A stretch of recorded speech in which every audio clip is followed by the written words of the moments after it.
morning, millennials. Welcome back to the Morning Toast. Happy Wednesday, happy hump day, happy second day on the new interface. Hey, Claude, how are you doing? Hello, Jacqueline. I am doing great. It is hump day. I've already humped someone I love. So I don't know, I'm kicking off the day in a really positive headspace. We absolutely love to hear that. And also, we are so excited because we are recording today's episode still remote, but there is a video component. So if you have been waiting for the YouTube to come back, head over there. If you're listening as a podcast, and for the YouTube listeners, we're sorry, we've missed you too. And now you can see like Brew in the background with heating pad. You can see these beautiful faces, even though mine is. You can see the pimples, the pores, the puff, the bloat. The puff, the bloat.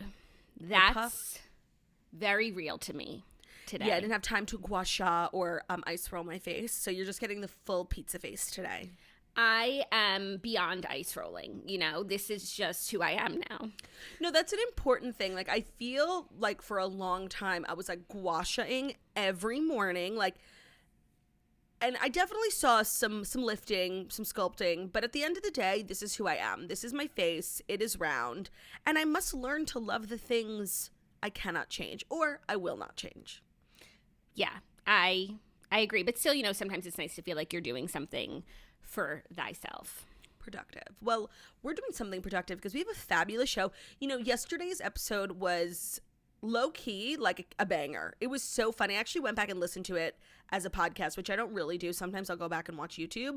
But Bobble, we were killing it. I mean, justice for Bobble, because he's getting cheated on left and right. Yesterday's episode was really funny, and I'm really excited for today's. We have a lot to talk about. We have to recap Vanderpump Rules. I had such a busy day yesterday finishing up the book for the Redheads, and then we recorded the episode of the Redheads last night, so that will be up tomorrow for the community. And I also think, January is a great month for the Redheads community in general. A lot of people resolute to read more, and they want to jump in with a snitch's choice. So the episode was really funny. It was actually way more polarizing than I thought it was going to be. I thought we were all just going to be like, yay, cute snitch's choice. But there was dissension. Scandal amongst the Redheads? Scandal. It hasn't been that heated since Clara and the Sun, honestly. Ooh, a dark time for the community. If you know, you know. So that'll be up tomorrow, and it's always a good time recording with the girls. I finished Emily in Paris, so just remind me to touch on that in the TV recap segment because I have thoughts and they are overwhelmingly negative, which is tough for me because I'm starting out this year on a positive foot. I'm getting my hair cut today. New year, new me. And Emily is just bringing that negativity, that heaviness, that darkness that I was consumed by in 2021. It's bringing it straight into 2022. It's hard to be positive while also being factual. And it's hard to be positive when you're watching Emily in Paris, period. Yeah. No, there's something about positivity that requires a bit of delusion. Jackie, I couldn't have phrased the sentence any more perfectly. Okay, then we'll leave it at that. And that's just something for you guys to chew on. Not even delusion, borderline ignorance. Willfully ignoring what's going on. Look around. Why would you be positive? Right.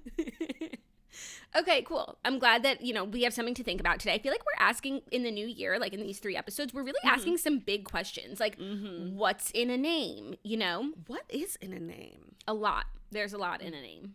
So true. So how was your night otherwise without Emily ruining it? It was good. Oh my God.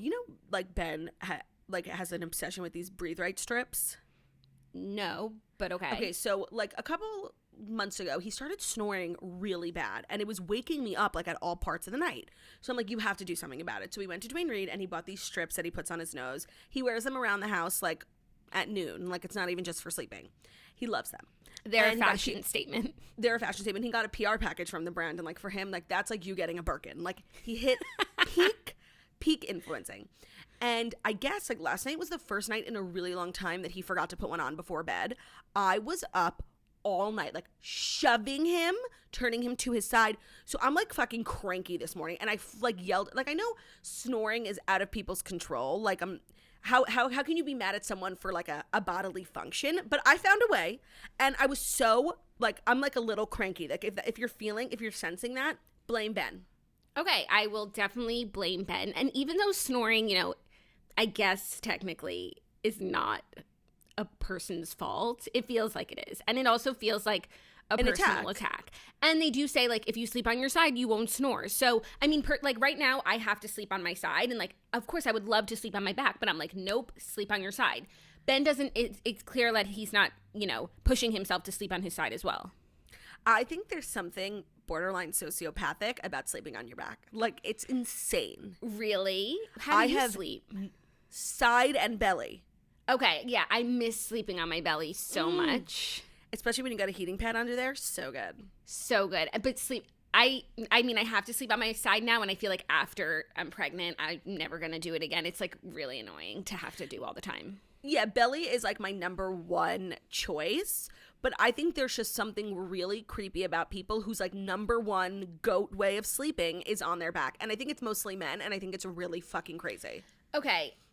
It's not my number one preferred method of sleeping, but I do enjoy it. It's, like, probably top 4 positions. Well, there are only 4 positions. No, you see those, like, charts that are, like, yes, all the different ways that you could sleep. And I think my favorite way to sleep is, like, on my side, but, like, on my belly, too. Yeah, which I can't do right now either. But I do like a back moment sometimes. No, for me, like, the number one way is belly, right leg up, like bent knee, hands under the pillow. Damn. You know what I've noticed recently? I sleep with so much tension.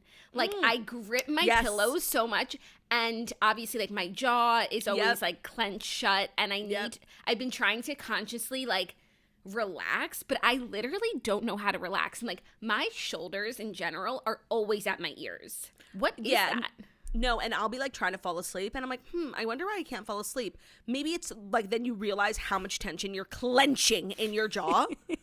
Like, I'm like, oh my God, I can't believe I have any teeth left. Yeah. No, that's something I'm trying to be more mindful of in the new year.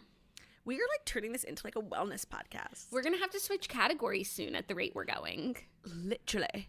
Well, it's fine because comedy is so cutthroat. I would love to be number 1 in a different category rather than number 8 in comedy. No, we are in such a competitive podcast chart category. And do you know that we usually peak at about 8 or 7. Yesterday, we made it to 6. The episode made it to 6, yeah. But that's also Very because exciting. It was podcast only. Yes, and it was, like, our first episode back. It was the one from Monday. So, but I do wonder if the YouTube listeners are just boycotting or if they're moving to the podcast. Do let us know. Let us know. Let us know in the comments on today's YouTube episode, because if everything goes according to plan, there should be a YouTube episode. Ay. Put on makeup for the first time since New Year's. Ay. Yeah, I put on makeup. I'm looking cute, and I'm, like, ready. I'm ready to change lives today with this episode. Okay, let's do our best. I don't know if the stories are necessarily life-changing, but, they are the fast 5 stories that you need to know before you wake up and take a bite out of your morning toast. And today's episode is brought to you by Jersey Shore Family Vacation. Are you ready to fist pump into the new year? I am. Tomorrow, the Jersey Shore family is back on MTV with an all-new season of Jersey Shore Family Vacation. The situations are learning what it means to be new parents, but their little one isn't the only meatball serving up surprises, because Snooki is back for good. Queen. The new year is bringing lots of new beginnings, and some relationships are being put to the test. When fist pump comes to shove, will Pauly D and Nikki take things to the next level? Can Angelina and Chris finally make their marriage work? One thing's for sure, the season is going to be unforgettable. So don't miss the new season of Jersey Shore Family Vacation. It all starts tomorrow at 8/7 Central on MTV. Exciting. Thank you for that. We're always looking for new things to watch, and knowing that Jersey Shore is back is very exciting. And today's episode is also brought to you by Honey, because we all shop online and we've seen that promo code FEEL taunt us at checkout. But thanks to Honey, manually searching for coupon codes is a thing of the past. Honey is the free browser extension that scours the internet for promo codes and applies the best ones it finds to your cart. They support over 30,000 stores online, so I've used it for food, electronics, of course, makeup, clothing. They really cover. I've never been disappointed by Honey. So how it works is once you download the browser extension for free, when you check out at a website, the Honey button drops down and all you have to do is click apply coupons, and in a few seconds they will scour the internet for all the coupons and apply the best one, and you basically just sit there and watch the price drop. So again, I've used it on food, makeup, clothes, really everything I've ever needed when shopping online, which is the way I exclusively shop. So there's no reason not to get Honey. With our link, you get it for free, and then you're just saving money. So if you don't already have Honey, you are straight up missing out on free savings. It is free and installs in a few seconds, and by getting it, you'll be doing yourself a solid. Get Honey for free at joinhoney.com/toast. That's joinhoney.com/toast. Honey is a no-brainer for online shopping girlies such as ourselves. You literally, it's free money with Honey, and it makes shopping, with a clear conscience. You love to see it. 100%. First story, some drama. Kim Kardashian unfollows Miley Cyrus on Instagram after Pete Davidson New Year's Eve special. So Kim has seemingly unfollowed Miley on Instagram following the New Year's Eve special that we, glowed about. That we loved. With Pete Davidson. A Miley Cyrus fan account noted that Kardashian was following the Wrecking Ball artist's Instagram account on December 10th. The same day, Page Six reported that Miley went to Davidson's condo after their Tonight Show appearance. But as of Tuesday, the Skims founder was no longer listed as one of her followers. The move could signal some three-way drama among Kim, Miley, and Pete after the two of them co-hosted a New Year's Eve special in Miami on Friday. So this is really juicy. Yes, it's so juicy. And I think there's a lot to break down, unpack. It's layered. Yeah, no, but it's also very real. Like, sometimes you see, like, unfollow drama, and I'm like, this is a nothing burger. But, like, this is so real. And I have to be honest, when I was watching the New Year's special, I was thinking, like, if I'm Kim, and this is my new man's, and everybody knows that we're together, I would have been, like, a little miffed at Miley. She was kind of laying it on thick. And when they were doing the press before Jimmy Fallon, like that, she was kind of like doing that still. So like if I was the new girlfriend, I would be annoyed. Yes. Okay. So I would totally agree. I think there's always like unfollowing drama, and it's never verified whether like, Kim actually followed Miley to begin with. But this is totally fact-based. Like this is a data-based question. Like it is totally real. And I have heard a few things of like Page Six was basically saying essentially what you said, just like the inappropriate nature of a lot of, the comments during press and during the actual live show. Dumois had a blind that was pretty clearly about the situation, basically saying Kim found inappropriate pictures, including around Miley on Pete's phone. I don't really know if that's true. Kim doesn't seem like the type of gal who like goes through her boyfriend's phone. Like she has 4 kids, $1 billion business. Like she's busy and she's like studying for law school. So I don't really know if I believe that. I personally don't believe that. Me neither. But I think there's more to it than, just Miley acting inappropriately. Because at the end of the day, like you have to know who you're dating. That's like Pete's shtick. He's like this single bachelor guy. It's Miley's shtick. I don't know. I think there's more to the story that we don't know. Perhaps. And maybe it's something like maybe like Pete came home and was like, oh my God, she's like texting me, whatever. Right. I don't know. But just based on what we do know, I could see how this led towards like there's drama and I'm unfollowing her. And like this is not how you act around someone else's man. Yeah. No, and to be honest, like I'm a little annoyed because I just feel like, I don't know, I don't really want Kim like involved in this. Like she's a little bit better than like stupid scandals like this. I don't think it's a scandal. Like this girl's like, she feels like she's coming onto her man when everybody knows that they're dating, and I don't want to follow you anymore. I don't want to see your face on my feed. I feel that. By the way, there also could be something to, Kim followed Miley for this special, like, because she was working with her man, and now the special's over and Kim just didn't feel the need to keep following her. That's also an option. How many people does Kim follow currently? I think around 150, but let me check. Oh, that's hearty. That's a hearty amount. So yeah, it's not like 10. Yeah, it's not like 10, and I'm only following the most relevant people week to week. Right. Right now she's following exactly 150. Okay. Yeah, so this is very real, and Miley pissed off Kim. Yeah, and we just need to get down to the bottom of, like, what was the thing that pissed Kim off. Because I feel like it takes a lot to piss Kim off. She's very tough. I agree, and I don't think it was only just, like, Jimmy Fallon and the New Year's special, because that's sort of speculative. Yeah, and it's also just part of the job. There was definitely other stuff, but I'm just saying, like, even just seeing that stuff, if that was my man, I would be annoyed with this girl. Yeah, I definitely think the weirdest thing Miley did during the press was that cover. Like, it should have been me. Yeah, that's what this Page Six article references, that she like serenaded him on the Tonight Show saying it should have been me. And also, like, if Pete wasn't dating Kim right now and these two were doing press and hosting New Year's Eve together, I would be like, oh my God, they need to date. There would be a lot of speculation as to whether they hooked up, are they dating, like, because they actually, now that I think about it, like, are very well matched in just their vibes.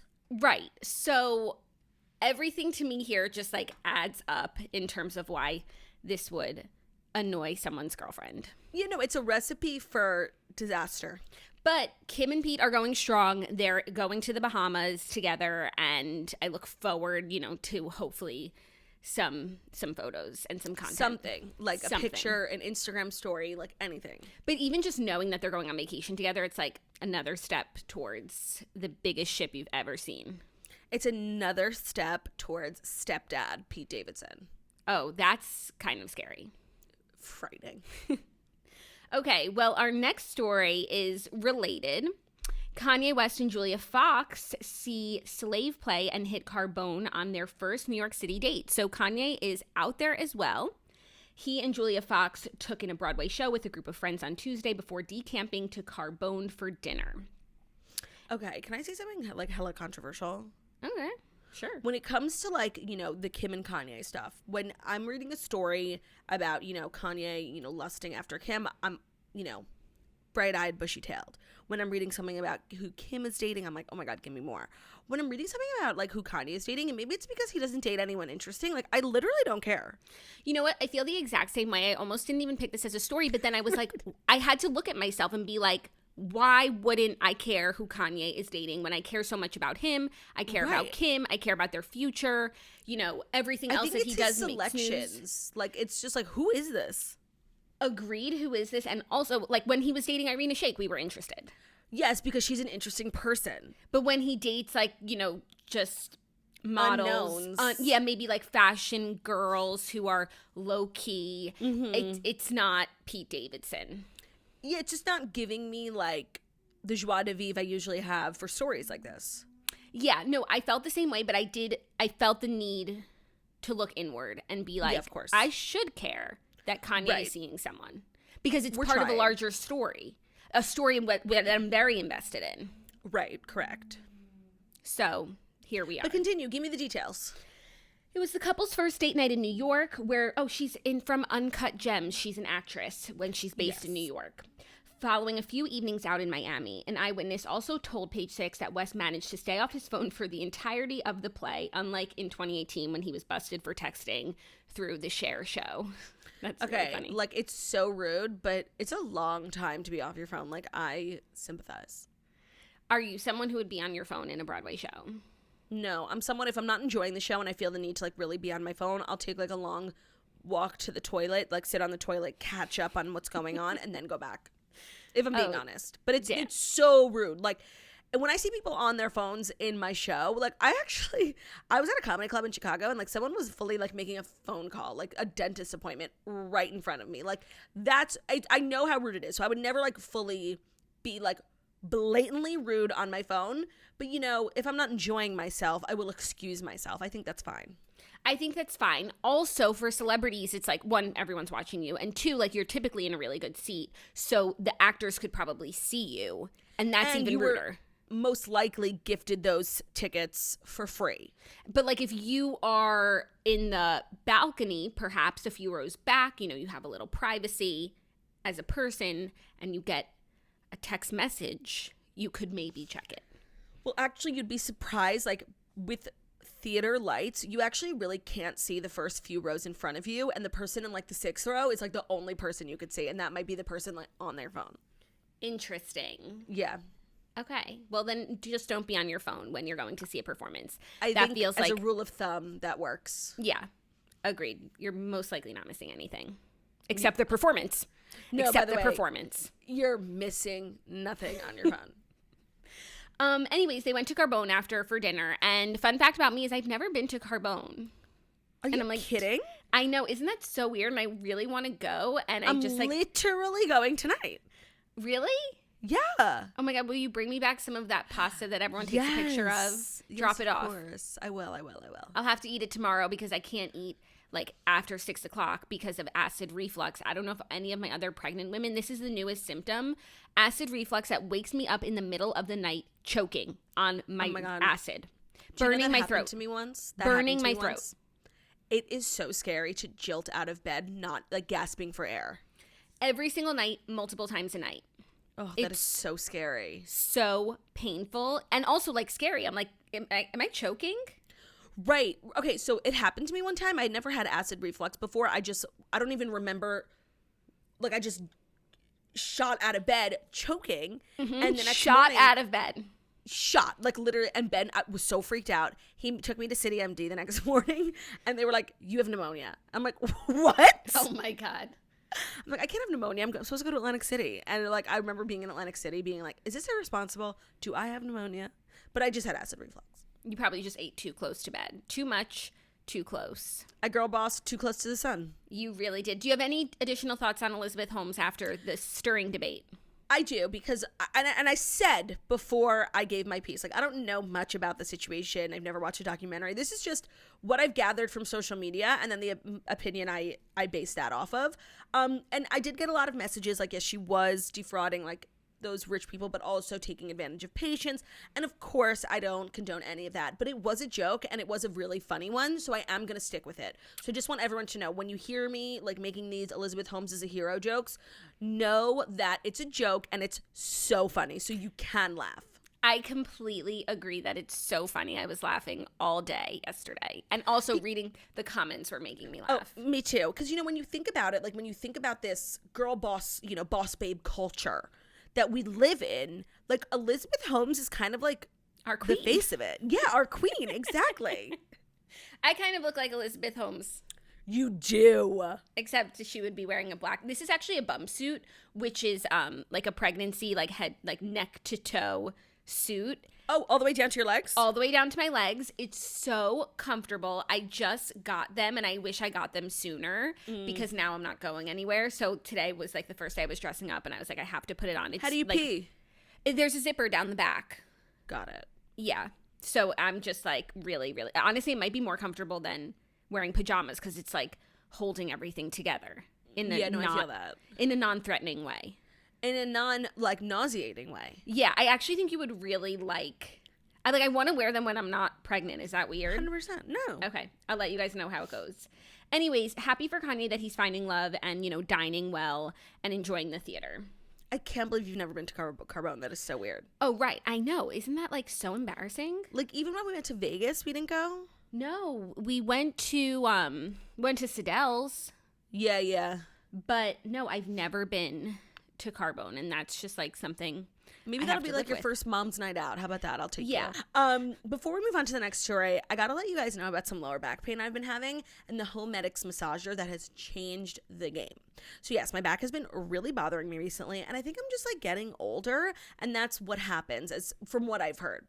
So I have this fabulous product that you've got to check out from Homedics. They've got a whole line of massage products from a massage gun, a built-in hot and cold technology, to a massage cushion that lets you lie down or sit up depending on your therapeutic needs. And they also have a 3-in-1 foot massager with vibration so powerful it'll loosen the muscles in your legs and back. So basically, they have a product, they have massagers that address pain points from head to toe. We have tried a lot of the products. My favorite one is the massage cushion that lets you lie down or sit up, depending on what you're trying to massage. And they're just great things that, honestly, every person over 25 should have in their house because, things aren't getting easier for us as we get older. And I do suffer, I throw out my back a lot, and it's just good to have that type of product in your home. They also have an A+ from the Better Business Bureau, so they're a brand you can rely on, and you can join the millions of customers who trust the Homedics family to take care of theirs.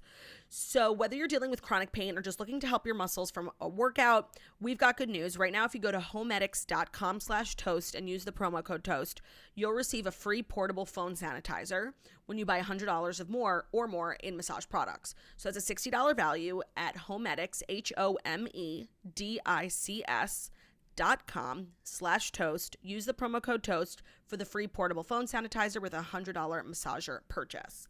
Check it out. Your lower back will thank us. Homedics came into my life at just the perfect time of, lower back pain, foot pain. And I've been thoroughly enjoying it. It's one of those pregnancy products that are just getting me through. So pregnant or not pregnant, it's great stuff. Look forward to using it forever. Next up, Jason Derulo is cuffed after attacking a man who called him Usher. The Savage Love singer Jason Derulo let his wild side come out in the lobby of a Vegas casino Tuesday when he allegedly attacked two men, one of whom shouted, quote, "fuck you, bitch," at him and called him Usher, according to video of the incident. The video seems to show the singer pouncing on the hecklers at the Aria Resort and Casino while coming off an escalator and passing a group of onlookers who had taken out their phones to capture their brush with the musician on video. In a clip posted by TMZ, someone in the crowd can be heard shouting, "Why did you slap him, dog?" And then in a separate voice yells, "Hey, Usher, fuck you, bitch," in an apparent reference to another recording artist, Usher.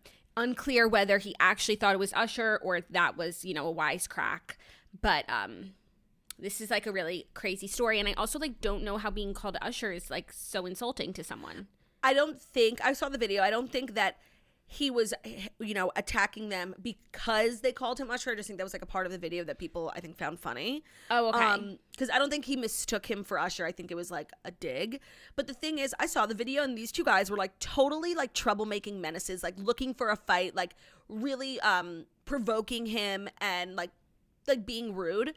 But I mean, come on, Jason Derulo, you are so famous. What, you're getting in fights with fans or whatever you want to call them in hotel lobbies? You're supposed to be above this. So they were taunting him for sure, baiting him, but he shouldn't have given in.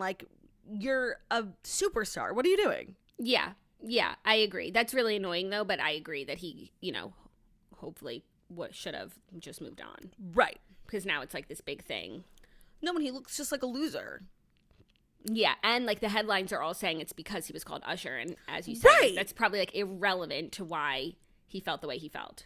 And now it's just got me thinking of the level of self-confidence that Jason Derulo has, because when you're, super successful and you have all these people around you who are always lifting you up, you should be above, you shouldn't be able to be so easily taunted by three morons in the Aria with an iPhone. Yeah, I agree. I feel things were going really well for Jason Derulo, and now I feel he's maybe going through a rough patch. He's getting divorced from his wife, who he was, they've had just the best thing going, and then all of a sudden it's over. And let's talk about that. Perhaps this is part of his wife. Oh, just girlfriend, and they had just had a baby maybe 5 months into them announcing that they were no longer together. But then they seem to kind of be back together on TikTok. It's very unclear. We never got a clear message as to what's going on, but I always thought there was a lot of weirdness around that breakup. You were breaking up with this woman you've been with for a while who had a baby who's 3 months old with you. Right. And they seem so happy, and so you don't just so I feel maybe he's going through some stuff, and that's an interesting point. Hopefully he works it out within himself. Hopefully, because behavior like this is just no bueno. No, and I love Jason Derulo, and I want him to be thriving, and I feel for a long time he was, so hopefully he can come back to that positive place. If I could just quickly do a chart of Jason Derulo's success, because it's so bizarre to me. Obviously, when he was only a musician, he had a real peak, Jason Derulo, and then he kind of became a has-been really quickly. But then TikTok really reinvigorated his career, added this whole new level, and it shot him back up music-wise, but then also just celebrity-wise. But now it's kind of having that adverse effect. He does all these stupid skits that are Vine comedy. I'm what are you doing? It's tough out there. Yeah, it's he stayed too long at a party, and now it's sad. Yeah, I agree. Then maybe that's what he's feeling. He's trying to find his next party. Right, and now he's at the place where some of his drama with his girlfriend and mother of his child was playing out on TikTok, and she was responding to comments, and it's just tacky, and you should be above that, Jason Derulo. Yeah, but it's also he is having this resurgence because of TikTok. Right. And so these things are happening also because of TikTok. It's, you can't have one without the other. It's a double-edged sword. You can't have the TikTok success without the TikTok drama. So true. Are you ready for our next story, which is some delicious food news? Oh, I thought you'd never ask. KFC will now sell plant-based fried chicken nationwide. Oh my God. We've got to go. We've got a mukbang. Mukbang. Starting on January 10th, KFC fans can taste the chickenless Beyond Fried Chicken. Oh my God. This just sounds like heaven. I mean, the pictures look amazing. I'm sure, they're editorialized. Of course. The chickens are photoshopped. Yeah. But still, looks and sounds delicious. Vegetarians will finally get to enjoy KFC's finger-licking good Kentucky Fried Chicken in plant-based form. Beginning on Monday, customers can try KFC's new Beyond Fried Chicken, developed by Beyond Meat exclusively for KFC at participating restaurants across the U.S. So I'm sure, the participating restaurants are not anywhere near us, even though we live in New York City. Even though we live in New York City, and I'm sure, based on demographics, this is just speculative, but I would imagine there's more vegetarians in New York City, where people than who are Oklahoma, probably plant-based dieters in cities than elsewhere. No, I think that's a fair assumption. We always go through this. We announce on the show, there's a new thing. McPlant. When it comes to actually getting your ass up, going to a restaurant and ordering it, it's impossible. So it doesn't exist. And I think that these big PR announcements should also roll out locations, cities, zip codes, because we're constantly getting our hopes up for you and the McPlant, and we've never really been satiated. No, we've never been satiated. I've never encountered a McPlant in my life, and I'm constantly seeking it out. I mean, I'm always at McDonald's and I'm always with you and we're always asking if there's a McPlant and they're like, excuse me? And there never is. But that's why you gotta give props to Burger King because there's always a Beyond Burger. The Burger Beyond King Whopper franchise Impossible is really... Whopper. Impossible Whopper. They are leading the space in plant-based options. Not only did they walk the walk, they talk the talk. There is actual products at all of their, locations, no matter if it's on a shitty side of the road or in a strip mall. They got you covered at Burger King. Yeah. And that was kind of the takeaway from our mukbang is Burger King completely underrated? Yes. Yeah. But it's just with this one menu item. And it's really looking at this KFC chicken is so exciting. And it's wow, I could go to KFC and get a whole meal. And it's that's how other people feel all the time about everything. What Privilege. A fun feeling. Privilege. Privilege, truly. Literally. KFC privilege. Well, I'm going to keep an eye out on Uber Eats and stuff and see if, these items ever pop up and I could order it. Oh, yeah. Uber Eats. I just feel it takes so long for...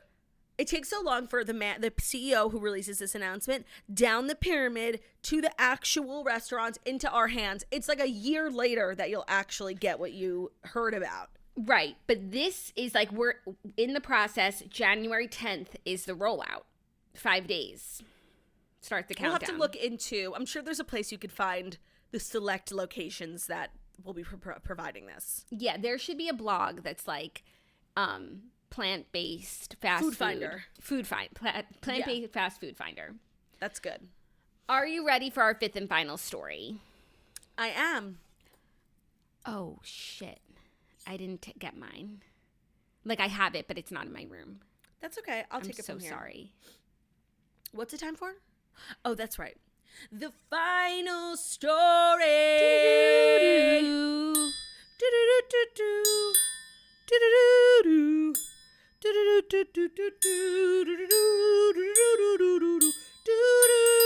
Miley Cyrus, what the fuck did you do?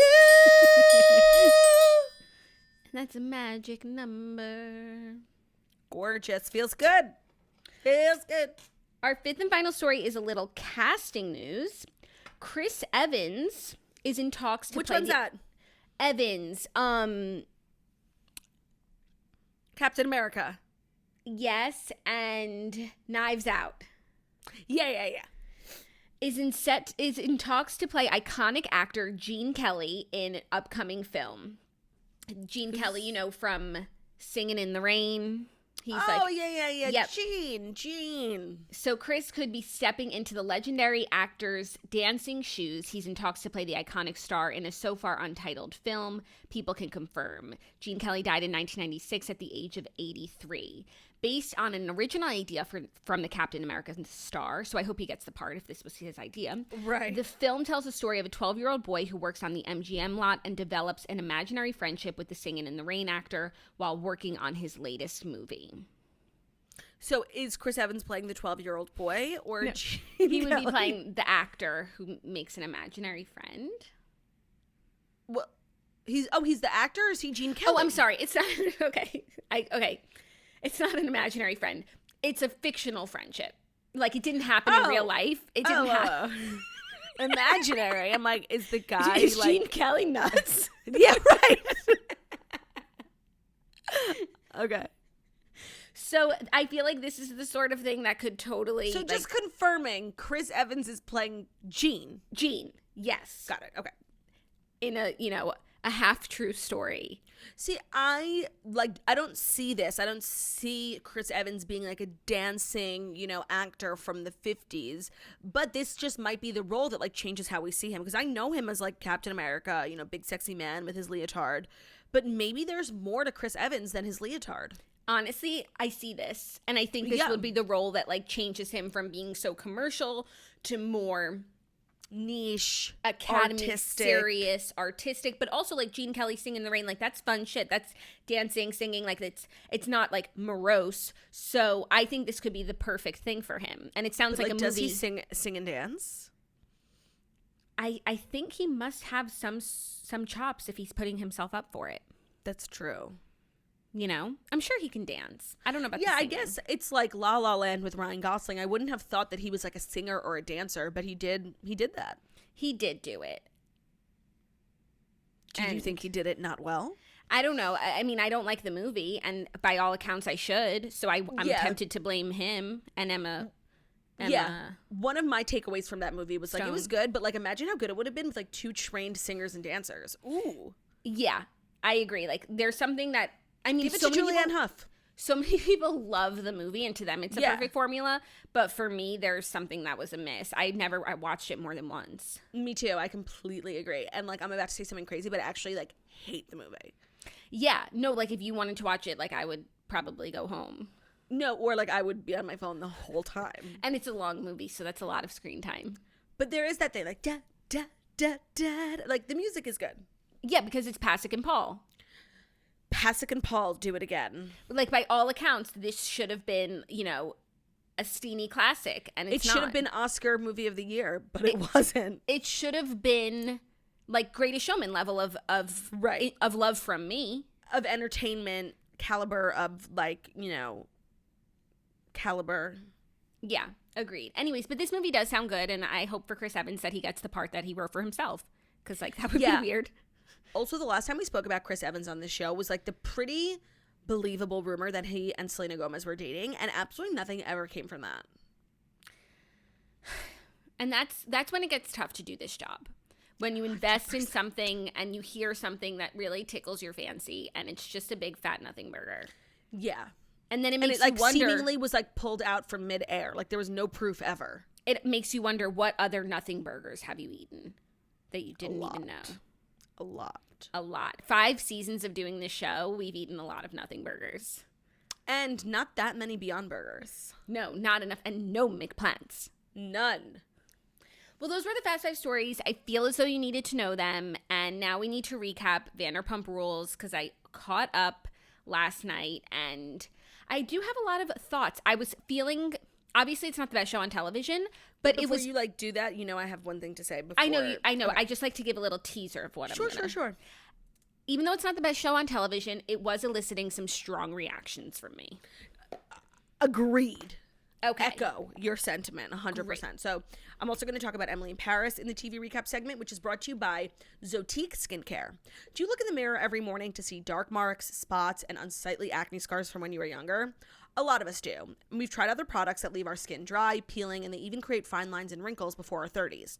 Well, let me introduce you to Zotique Skincare. Artfully crafted for all skin types and uses scientifically powered ingredients to deliver the complete result that your body deserves.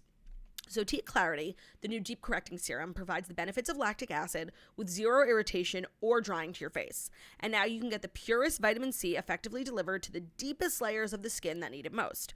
This hydrating deep correcting serum promises glowing skin that is smooth as silk, free from dark marks, and a visible reduction of acne scars. So I've been using it now for like 3 months. So the Zotique products, especially the hyaluronic acid ones, are really, really premium. And you're right, like you don't see some of that destructive behavior other skincare companies have, like making your skin really dry or red. The products just really blend nicely into your face. And right now you can get 15% off Zotique Clarity at ZOTIQUE skincare.com. Enter code TOAST15, that's TOAST15, at checkout and you'll get the 15% off. Again, Zotique Skincare, ZOTIQUE skincare.com, code TOAST15. Your order is shipped free to your door with guaranteed results or get 100% of your money back. Get Zotique at Zotique Skincare, ZOTIQUE skincare.com, code TOAST15 for your 15% off. Thank you. Now I feel like we can properly recap. Okay, so this episode was kind of crazy because now, at least to the viewer, as it pertains to Brock and Sheena's engagement, it appears as though he tried to get Randall and Lala like footed with the bill. That didn't work out. Tried to then, in a crunch time, pay for it himself, cheap out, couldn't afford it, and is now piggybacking off of James and Raquel's gorgeous wedding engagement weekend in, is it Palm Springs? I don't know where it is, but Santa Ynez. That seems like his plan now. And honestly, like I do kind of want to see it happen because it'll be so crazy. But Ariana and Tom really should have urged him against it. Like that is so mean to Raquel.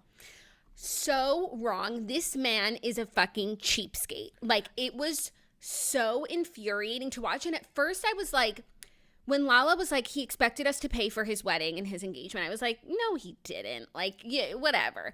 But well, after... By the way, literally Brock doesn't even really know Lala and Randall that well. And as of recently was like in turmoil with them. So explain to me why out of all the friends he has in LA, he went to Lala and Randall first for help. Sorry, I think I'm going to explain his thinking. Like he saw that Tom Sandoval paid for and put on Raquel's engagement. So he was like, okay, this is a group of friends that does stuff like this for each other. So if I want to put on a surprise wedding, like I'm going to go to the friend who's going to put on the best wedding for me, Lala and Randall. And they honestly, it seems like they feel bad about like the foot that they got off to with him. And like yes. Lala really wants to do right by Sheena. So like she wanted to help as much as possible. Obviously not pay for it. So at first when she said he expected her to pay for it, I was like, there's no way he expected that. But then to see what he did afterwards at every turn, I'm like, oh no, he really, really did. The idea that he would piggyback on their engagement weekend where like they chose this place. I'm sure they're paying for the venue. They're paying for all the activities. It does. And I'm sure they're getting discounts, whatever, but like they planned it. And he wants to piggyback in secret when like you are filming a television show, so there are no secrets. The idea that this could even be a secret is null and void from the jump. We all like, even if they were able to keep it hush hush until it aired, like it still would never ever have been a secret. Is so wrong and just like fucking mooch. And now it's like making it's making me look at everything, even though there was like moochy vibes the whole time. But you know what? Like sometimes you gotta hustle, and it's a fine line between a mooch and a hustler. So true. You know, and sometimes you do have to ask your friends with hundreds of thousands of followers if they'll post for free. Like, and sometimes you're in the right to do that. If that's a friend and you need a helping hand, like that's how they can support you.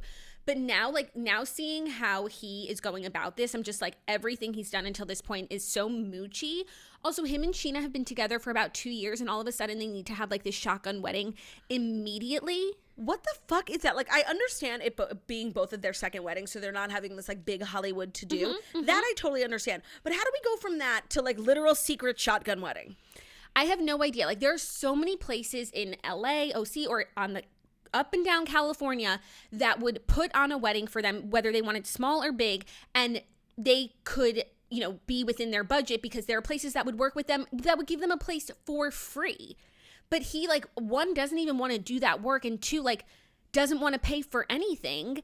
And if I were Sheena, like, this would make me feel so small. And watching, like, I don't want to be the girl who got married on someone else's engagement party dime. Terrible. It's terrible, Jackie. Like, it's painful to watch. And then, like, now you're seeing everything through this lens of, like, really getting a good idea of who Brock is and, like, why he makes a lot of the decisions that he makes. And then seeing him put a ring on 6 credit cards that he clearly can't afford. But, like, trying to keep up with what Sheena wants. It's all very alarming. It's all coming off so toxic. Like, when they had that little, like, hiccup in their interview, like, she was basically saying she gave more than $10,000 for him to start Homebody and in return wanted 7%. And he was just going back and forth on what the amount of money she gave him was. And he got, like, so angry. It's like, I'm not sensing a good future. And I'm really proud of Sheena for getting a prenup. Yeah. No, I agree. Also, the Morganite ring thing, which we've experienced on Selling Sunset, which it's like in general, I get whatever ring is going to make you happy. It doesn't have to be the biggest thing. It doesn't have to be diamonds. But the idea of spending $25,000 on Morganite when that is the cost of a really nice diamond ring, like that's, I mean, I don't know that much about Morganite, but that just doesn't sound like a sound investment. And also, like, if you are trying to tighten your budget. He's trying to give Sheena the biggest possible ring, period. Right. And 12 carats? Like, who needs 12 carats? And you're not even gonna, nobody learn anything. It's so, it boggles my mind. And the fact that every time, like, the cost of the wedding comes up and he's like, well, now I'm paying child support. I can't pay for everything. And it's like, okay, pays child support once and now, like, can't afford anything else for himself, but can afford a $25,000 not diamond ring. So stupid. And I know that next week they tell Sheena about the plan to do shotgun wedding. Mm-hmm. And I'm very curious if she's going to have the self-awareness to put a stop to it. Because I don't really follow, like, I don't know if we're supposed to know what ended up happening with them, because are they married right now? I don't know. I don't want to know. It's like watching a scripted TV show. Like, I have no idea where this is going. So I don't know what she's going to say. Yeah, I don't know either. I do feel like she's going to be swept off her feet. Like, it's like if all that stuff hadn't happened with Shay and her literally having to fork over half of her, that was crazy, bank account, she wouldn't get a prenup with Brock. But it's like, fool me once, she couldn't do that again. But, like, she really is so trusting and just, like, she falls in love with people and just, like, has blinders on. And I'm not saying that she needs to, like, break up with Brock or anything, but, like, I really would hope that she would be like, we're not getting married on someone else's engagement weekend that they planned. It's not even about money. Like, it's about the fact that, like, we are going there for them. They took time, like, they took weeks to plan this. Like, there's invitations and everything. And, like, just to make it about you, it's, like, the tackiest thing you can do. Yeah, and, Sheena's a lot of things, but she's not a mooch. And I hope that she puts a stop to it, because then it's like Brock's moochiness is rubbing off on her, and then they are the mooches. Yeah, no, it's not a becoming trait. He was really, really bothering me. And I felt like for the past few episodes, like, I couldn't get a full read on him in so many ways. I'm like, he's so great for Sheena. Like, I'm so happy for her. He seems like, even with all of his drama, like, he seems like a nice guy who's really, like, in love with her, and maybe this is it. But I just feel like we're now seeing, like, who he really is, and he's a user. And I think that is just an awful quality.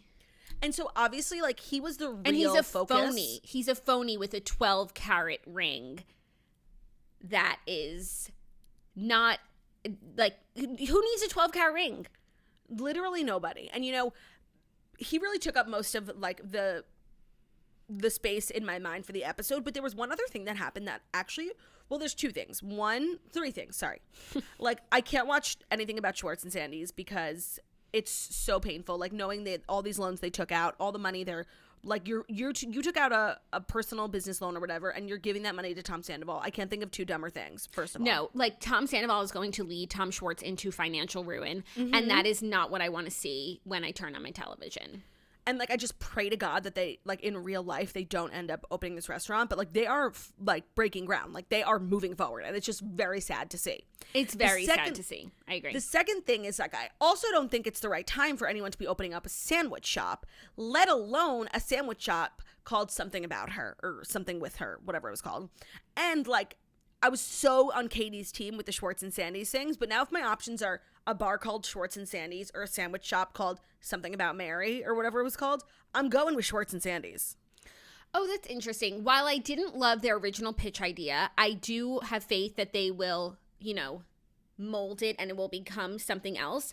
But I do like the idea in general, and I think it's also a much more conservative idea than trying to enter the nightlife space bar, like that huge cavernous place that they have that they're gonna have to fill every single night, as opposed to opening a sandwich shop and having more so just something a little bit smaller. But I don't know, she really touched me when she was just getting really emotional about having something for herself.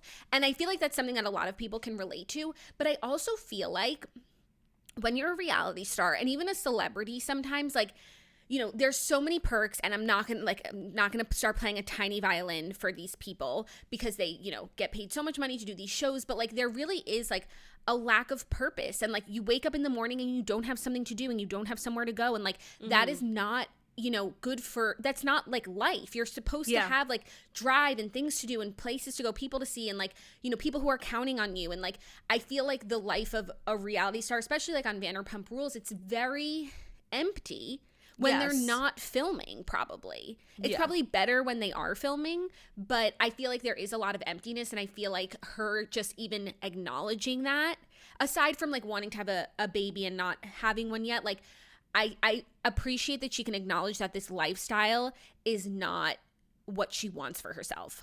Yes, I completely agree. I thought it was very open and brave of her.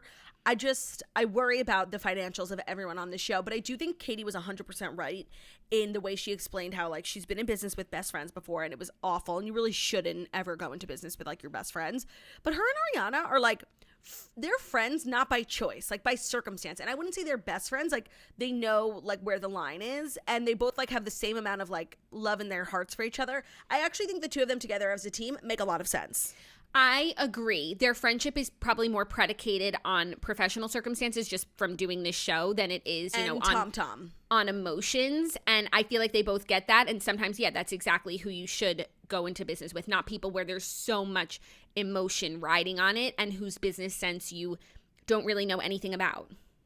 And then the one thing that I wanted to talk about was something that really fucking bothered me, because Tom Sandoval went over to Lala's house to get his makeup done. And, Lala's so great. She can actually make me like anyone. So they're sitting there, having a good conversation. I'm you know what? Maybe Tom Sandoval isn't that bad. And then literally 5 seconds later, he turns around and, not only does he pretty much lie about what Lala had said about James and Raquel, he's, gassing James up, trying to get him mad at Lala. And it's what are you doing? Why can't you just have a nice thing and let it be a nice moment? She wasn't talking shit. You guys were just friends kind of recapping what's going on in the group. He was she kind of spun it to me, James, that you're controlling. I'm what are you doing? He's so fucking two-faced. Yeah, no, I think that Lala has his number, and I think him coming and wearing her makeup was a solid for a nice favor that he did for her. So she was gonna be nice to him in her house, but I can't imagine she can stand him. Mm-hmm. Also, have you thought, now that Lala and James are both single? Yes, of course. Do you think that they would make a good couple? No. I agree. I know it's hard for people to really understand how guys and girls are can be friends, but I actually think they are real true friends. Yeah, and I don't think that they should date, though they always do have just the cutest moments, and he's always making her laugh. But I guess it doesn't mean you have to marry that person. No, but I hear you 100%. Okay, cool. And then I just really want to quickly talk about Emily in Paris. I won't spoil anything, obviously, but it was so bad. And towards the end, there was some serious low budget acting happening. And one scene in particular, really got to me. When her roommate Mindy was in the park, going through some drama with her bandmates, because her bandmates found out oh no, her daddy's rich. It was so stupid, and they're acting, and it was giving community theater, and it was so embarrassing. I was actually if somebody had walked in on me, is Bruno barking? He's mad about he what was I'm upset saying. to hear about the community theater. If someone whom I respected walked into my room and saw me associated with that show, I would have been embarrassed. So I kind of needed to evaluate, Is this worth ruining my reputation over watching this show? I don't think so. Okay, those are some strong words. I'm sorry. I said what I said, and I said it well. Okay, I'm still gonna dip my toe in, but I will only go as so far as I can because I just I can't be watching or consuming content that is hurting me. Yeah, that's like embarrassing and bringing shame to your family. Agreed. And that's why Bruno was barking. He was like, Auntie, you cannot be watching these things. You know what Bruno, I want to watch? Once again, are on the same page. I want to watch Bruno in Paris.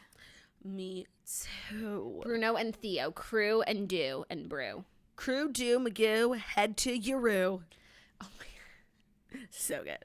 So good. So that is our show. That is the greatest show ever created. And we want to thank you guys so much for listening to the Morning Toast Millennial Morning Show. Every Monday through Friday, you can find us on YouTube. No, I was trying to be creative, but I'm not going to stray. Hold on. Thank you guys so much for listening to the Morning Toast, the Millennial Morning Show, where we deliver the fast life stories that you need to know every Monday through Friday on YouTube. So if you're watching this on YouTube, please feel free to subscribe and give this video a thumbs up. We're also available as a podcast anywhere podcasts can be found. So that's Spotify, iTunes, Stitcher, Public Radio, iHeartRadio, CastBox, all the places. So wherever you listen to podcasts, find us Morning Toast and leave a 5-star review about how beautiful, stunning, and smart we are. And if you made it to the end of this episode, thank you so much for being a true iconic toaster who listens to the valuable words that come out of our mouths. And if you made it to the end of the episode, let us know. Why don't you go drop a comment on our most recent Instagram of the triangle to honor and respect the fact that the triangle has made its return to the Morning Toast. Love you guys. We'll see you tomorrow. Happy hump day. Bye.